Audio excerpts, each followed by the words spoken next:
오늘 우리에게 주시는 하나님의 말씀은 시편 4편 1절로 8절까지의 말씀입니다.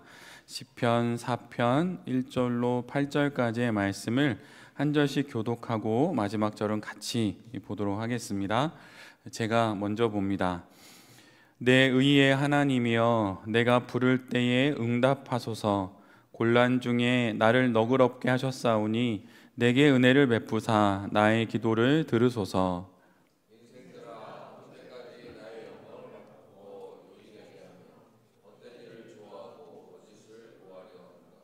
여호와께서 자기를 위하여 경건한 자를 택하신 줄 너희가 알지어다.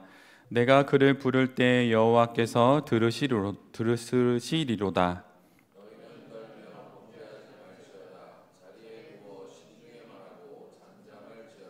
의의 제사를 드리고 여호와를 의지할지어다.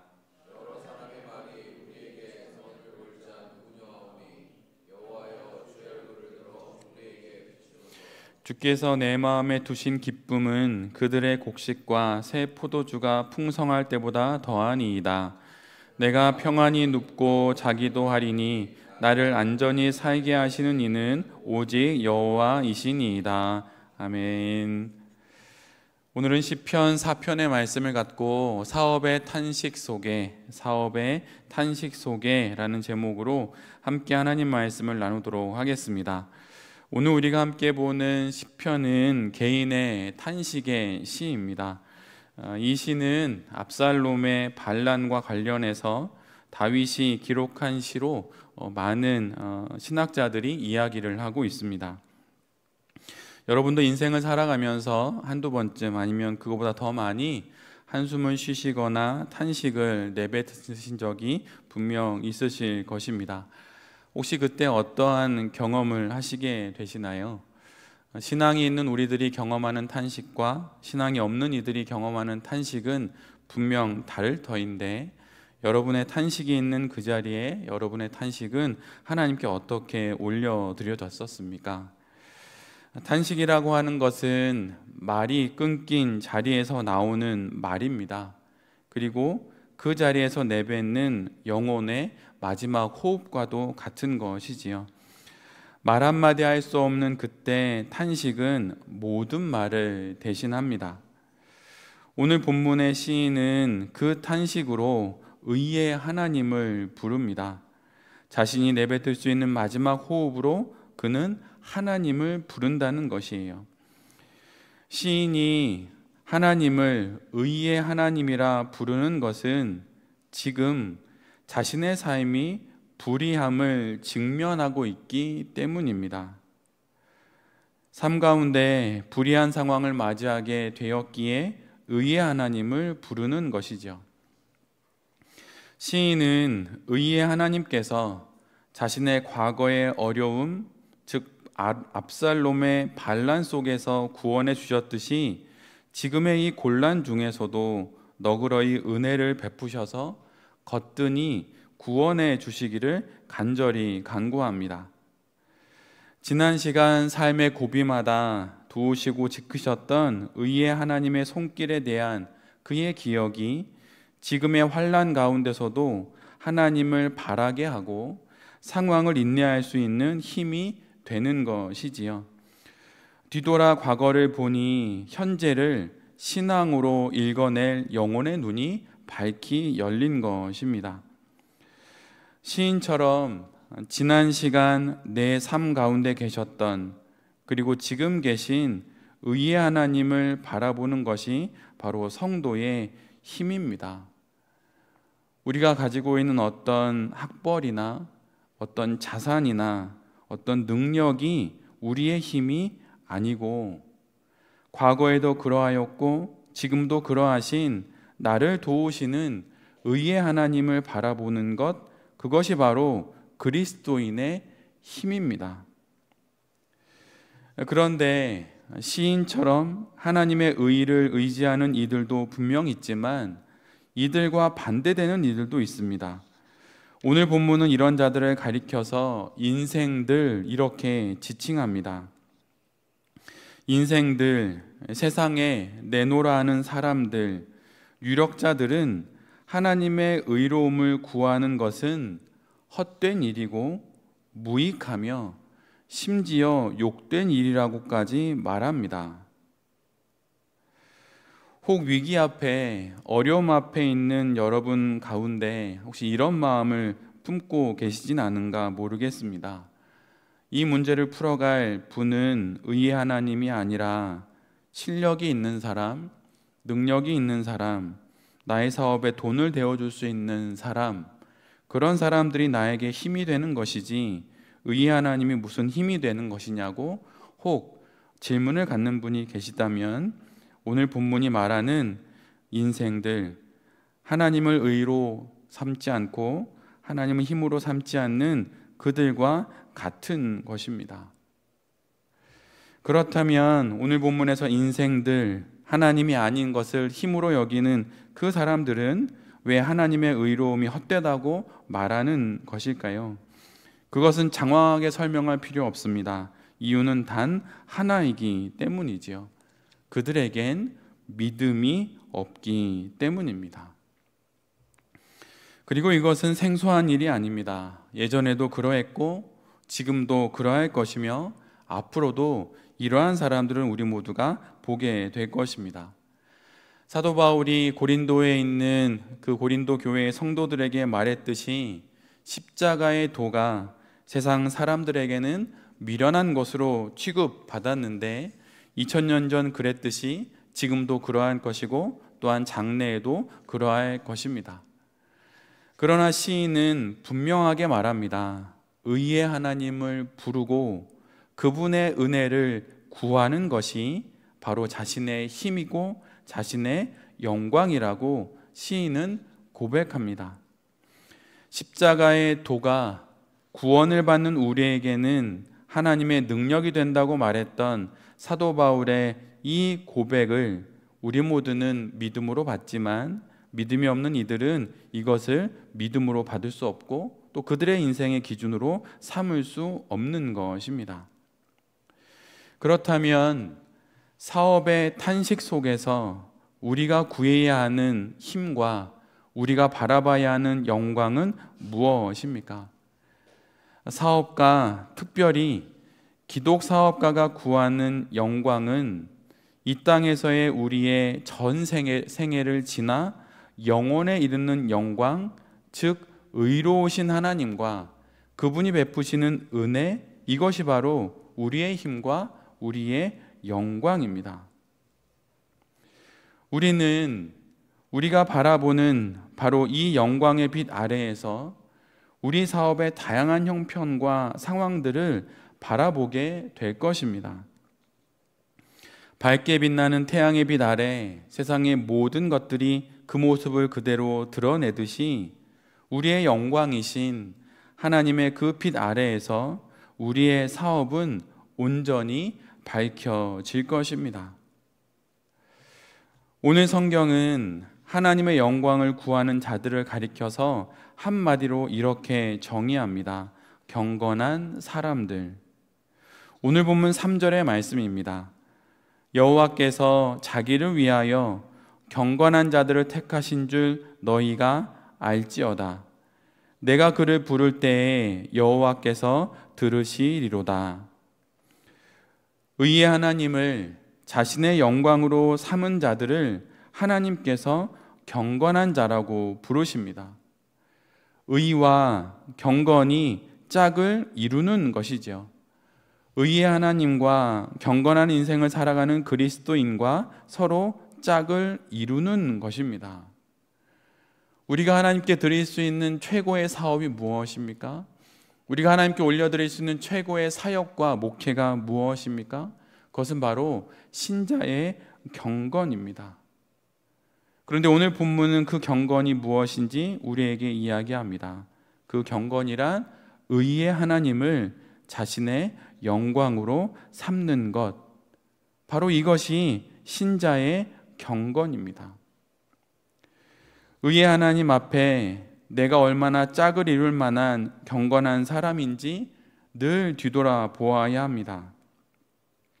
의의 하나님 앞에 내가 하고 있는 사업이 정말로 하나님과 짝을 이룰 만한 경건한 사업이 되고 있는지 잠시 멈추어서 주님께 물어봐야 합니다.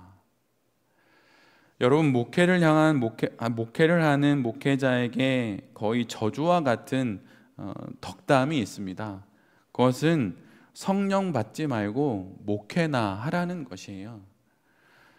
여러분, 성령 받지 않고 목회하는 것은 어떤 것이라 생각하십니까? 참으로 괴로운 일입니다. 만약 돈을 많이 버는 일이라면 돈을 많이 버는 것으로 기쁨을 삼을 수도 있겠지만 목회를 한다고 돈을 많이 벌 수 있는 것도 아닙니다. 또한 목회를 한다고 모든 사람들의 주목을 받는 것도 아닙니다. 목회를 한다고 명예가 주어지거나 어떤 권력이 주어지는 것도 아닙니다. 단 하나, 목회를 하면서 누리게 되는 영광은 하나님과 가장 가까워지는 것입니다. 그런데 성령 받지 말고 목회하라는 것은 그 영광 없이 목회해보라는 것이에요. 그것만큼 괴롭고 그것만큼 힘든 것은 없습니다. 그렇다면 사업은 어떠할까요? 하나님 앞에서 기도하여 시작했던 그 사업, 돈을 많이 버는 것으로 우리가 정말 기뻐할 수 있는 것입니까?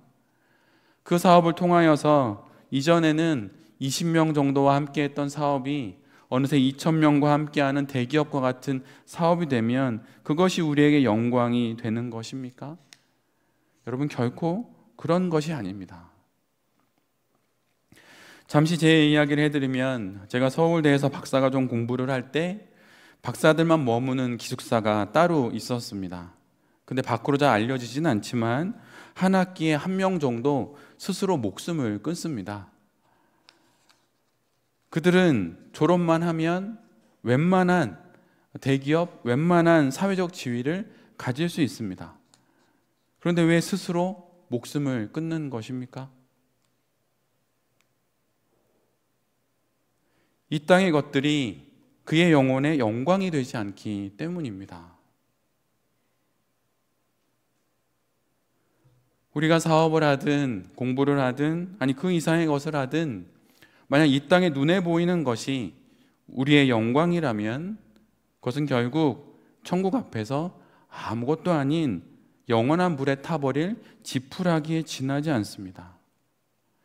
디모데후서 3장 5절의 말씀처럼 경건의 모양은 있지만 경건의 능력은 부인하는 사람들, 그러한 사람들로 이 땅의 삶을 살아가는 것이에요. 여러분의 사업은 무엇으로 경영되어지고 있습니까? 경건한 자라 하나님으로부터 인정받으며 의의 하나님과 함께 그렇게 사업을 경영하고 있는지, 아니면 오늘보다 좀 더 나은 그런 사업적인 환경과 자산을 가지려고 그렇게 사업을 하고 있는지 뒤돌아보지 않으면 세상을 따라가는 것은 너무나도 쉽습니다.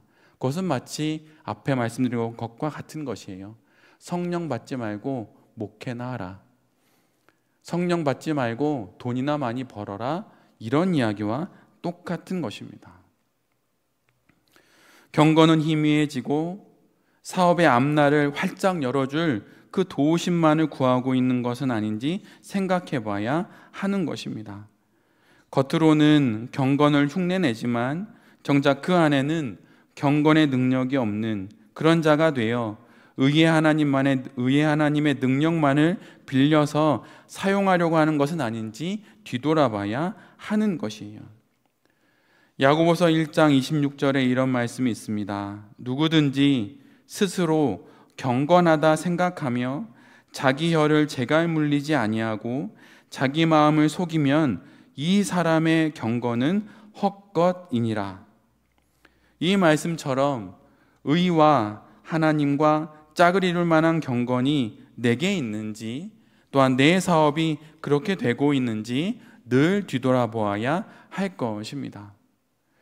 우리가 우리의 경건을 돌아봐야 하는 이유가 바로 이것이에요. 바로 이것 때문에 우리가 사업을 하면서 이렇게 예배를 드리는 것이고, 사업을 하면서 우리가 우리의 경건을 뒤돌아봐야 하는 것입니다. 요한계시록 2장 2절로 5절에 이런 말씀이 있습니다. 에베소 교회를 향한 하나님의 말씀입니다. 내가 내 행위와 수고와 내 인내를 알고 또 악한 자들 용납하지 아니한 것과 자칭 사도라 하되 아닌 자들을 시험하여 그와 그의 거짓된 것을 내가 드러낸 것과 또 내가 참고 내 이름을 위하여 견디고 게으르지 아니한 것을 내가 아노라. 하나님께서 에베소 교회를 칭찬하는 것입니다. 그들의 행위와 수고가 애썼다고, 정말 노력하고 인내했다고 그렇게 하나님께서 칭찬해 주시는 것입니다. 그런데 이 말씀 뒤에 하나님의 이 말씀이 따라옵니다. 그러나 너를 책망할 것이 있나니 너의 처음 사랑을 버렸느니라. 그러므로 어디서 떨어졌는지를 생각하고 회개하여 처음 행위를 가지라. 만일 그리하지 아니하고 회개하지 아니하면 내가 내게 가서 내 촛대를 그 자리에서 옮길 것이라. 많은 수고와 열심, 인내와 최선이 있어도 미끄러질 수 있습니다. 처음 사랑에서 떨어져 나간 사업이 될 수 있다는 것이에요. 제가 예전에 청년 사역을 할 때 어떤 청년이 저에게 와서 어려운 공기업에 붙을 수 있도록 기도를 요청한 적이 있습니다. 그 친구는 역사를 전공했던 친구였는데 제가 알기로는 그의 학력과 이력으로는 그 나라에서 경영하는 그 기업에 들어갈 수가 없습니다. 실력이 안 되고 학력이 안 돼요. 그래서 기도를 요청한 것이었어요. 그래서 알겠다고 하고 함께 기도를 드렸습니다.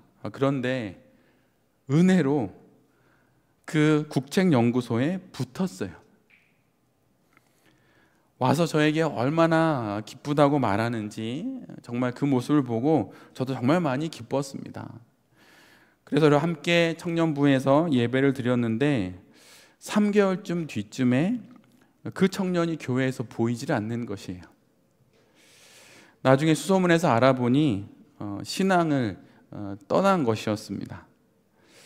어려움이 있을 땐 하나님 곁에 이렇게 바짝 달라붙어 있더니 3개월 뒤가 되더니 교회를 안 나왔고, 제가 그 교회를 떠날 때까지 다시는 그 청년을 교회에서 볼 수 없었습니다. 처음 사랑에서 떨어져 나간 것이에요. 혹시 하나님이 주신 은혜를 내 사업의 도구와 수단처럼 여겨 나의 인생을 도모할 뿐 하나님의 영광과 의의 하나님을 바라보는 그 영혼의 시선을 놓치고는 있는 것은 아닌지 잘 마음을 돌아봐야 하는 것입니다. 그래서 오스왈드 챔버스의 이 말씀을 우리 모두가 잘 기억할 필요가 있습니다. 내 삶에서 가장 위대한 힘을 발휘하는 것은 우리 주 예수 그리스도의 속죄여야만 합니다. 주님의 속죄하심이 우리의 삶의 가장 큰 힘이고 능력입니다. 여기서 말하는 속죄가 무엇입니까? 그것은 모든 것이, 나의 인생의 모든 것이 하나님의 영향력 아래에 있다는 것을 인정하는 것이에요. 나의 죄도, 나의 실패도, 나의 무능함도, 나의 영혼까지도, 나의 사업과 나의 인생의 모든 것이 하나님 아래에 있다는 것, 그것을 알고 살아가는 사람의 인생이 되는 것, 그것이 바로 주님의 속죄를 아는 인생이라고 하는 것입니다. 우리의 삶의 가장 크고 위대한 힘을 발휘하는 것은 바로 주의 속죄함, 그것을 인정하는 것이고 그것을 아는 것이에요. 이를 통해 성도는 하나님과 함께 인생을 살아갈 수 있고 의의 하나님을 의지하며 사업의 탄식 속에서 새 힘을 얻어 우리의 사업을 경영해 나갈 수 있는 것입니다. 주의 속죄함이 있는데 어찌하여 우리가 이 땅의 사건과 사연들 가운데 무너질 수 있겠습니까? 하나님이 구하시는 제사는 상한 심령이라. 시편 51편 7절의 이 말씀처럼 우리가 어떤 사연을 만나든 어떤 사건을 만나든 그 모든 사업적인 어려움과 탄식 가운데 인생의 곤란과 어려움 가운데 주의 속죄함을 기억하며 살아간다면 주님께서 그 가운데 우리의 모든 것을 도와주시고 우리를 건져 주시는 것입니다. 그러나 이 상한 심령이 없다면 오늘 본문이 이야기하는 그 인생들, 세상의 권력과 내게 기회를 줄 수 있는 사람들을 바라보는 그 인생들과 다를 바가 없는 것입니다. 주의 속죄함을 기억하면서 사업의 탄식을 지나가는 우리 모두가 되기를 간절히 바랍니다.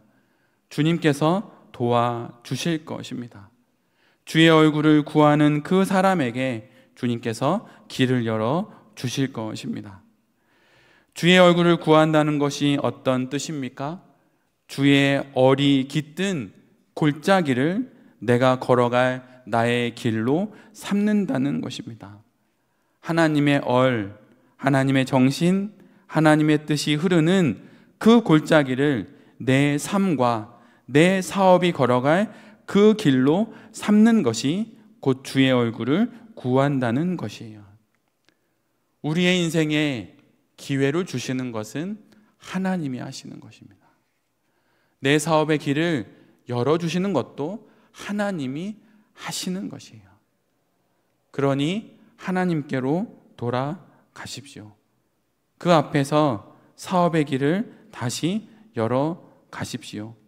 그럴 때 하나님께서 사업의 탄식 가운데 사업의 새로운 길을 우리 모두에게 보여주실 것이고 주의 구속하심이 얼마나 큰 힘과 능력이 되는지를 우리 모두가 경험하게 될 것입니다. 여기 계신 모든 성도님들과 이 말씀을 전하는 제 자신이 이 땅의 그 무엇이 아닌 주의 구속하심을 나의 힘과 나의 능력으로 또한 나의 영광으로 삼고 어떤 사연을 만나든 어떤 사건을 만나든 그 모든 것 가운데 주님과 함께 잘 헤쳐나가는 귀한 또한 경건한 그리스도인들이 될 수 있기를 간절히 기도드립니다. 아멘.